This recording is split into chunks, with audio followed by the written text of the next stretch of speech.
Rockstar সিনেমার এই দৃশ্য দেখে কেঁদেছে সিনেমা হলের সকল দর্শক। শেষের দৃশ্যটি এমন বেদনাদায়ক যেটি দেখে দর্শকদের হৃদয়ে দাগ কেটে গেছে। এই দৃশ্যটি দেখে সিনেমা হলের প্রতিটি দর্শকের চোখে জল এসে গেছে। সাবিলা নূরের মৃত্যুতে শাকিব খান যেন একদমই ভেঙে পড়েছে। মনে হয়েছে তার পাশ থেকে পুরো পৃথিবীটাই হারিয়ে গেছে। সব কিছু হারিয়ে নিঃস্ব হয়ে মাটিতে লুটিয়ে পড়েছে শাকিব। একটি ঝড় এসে মুহূর্তেই সব কিছু তছনছ করে দেয় শাকিবের জীবনে। এই দৃশ্যটি সত্যি সকল দর্শকদের হৃদয় ছুঁয়ে গিয়েছে। রকস্টার সিনেমাটি দেখে কোনোভাবে মনে হয়নি এটি একটি সিনেমার কাল্পনিক গল্প।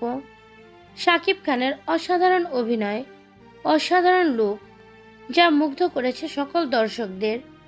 বিগত দিনে শাকিব খানের সকল সিনেমার রেকর্ড ব্রেক করেছে রকস্টার সিনেমাটি।